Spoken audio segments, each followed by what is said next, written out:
Hello, আমি দীপা। মাই স্টোরিতে সবাইকে স্বাগত জানাই আর হ্যাপি নিউ ইয়ার সবাইকে। আজকে তোমাদের জন্য একটা নতুন ব্লগ নিয়ে এসেছি।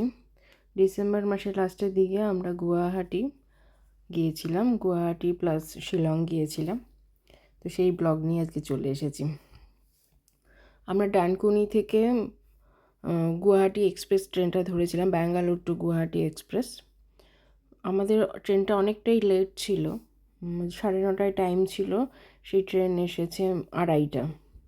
সেই ট্রেন ধরে আমরা চললাম গুয়াহাটি। মিঠিকে নিয়ে জ্ঞান এখনও হয়নি, মিঠির এখন 2 বছর বয়স। এর আগে ওর যখন 1 বছর হয়নি তখনও বোধহয় 10-11 মাস, তখন আমরা ওকে নিয়ে পুরুলিয়া গিয়েছিলাম। তো ওটা একটু ছোটো ট্রেন জার্নি ছিল, এটা পুরো একদিনের ট্রেন জার্নি।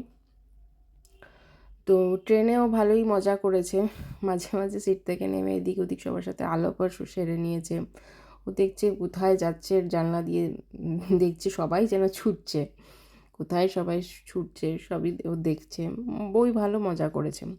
তারপর আমরা গুয়াহাটিতে আমরা পরের দিন ভোরবেলা, তখন ভোর বলতে ট্রেনটা একটু লেট যেহেতু করেছে, তখন ওই 7টা বাজিয়ে দিয়েছিল আমাদের নামাতে। তারপরে আমরা পল্টন বাজারেই একটা ময়ূর হোটেল বলে একটা হোটেল নিয়েছিলাম, আগে থেকে সব বুক করাই ছিল। তো সেই হোটেলে চেক ইন করে নিয়েছি।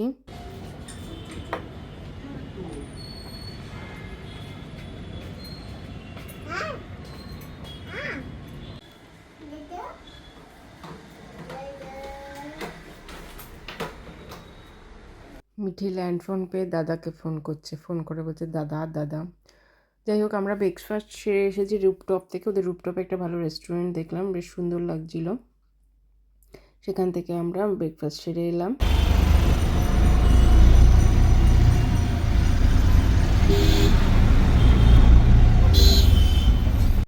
এবার আমরা লোকাল অটো করে যাচ্ছি কামাখ্যা মায়ের মন্দিরে পুজো দিতে। সেখানে পুজো দিয়ে প্রসাদটাও আজকে ওখানে নেব। মন্দিরে পুজো দেওয়ার টিকিট আমরা 7 দিন আগে অনলাইন কেটে নিয়েছিলাম।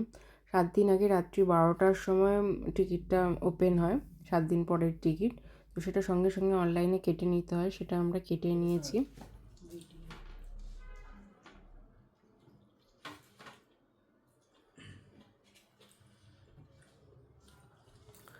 তো ফার্স্ট দিনটা এইভাবেই আমরা কাটালাম। আজকে আসি, ব্লগটা এখানেই শেষ করলাম। টাটা, সবাই ভালো থেকো।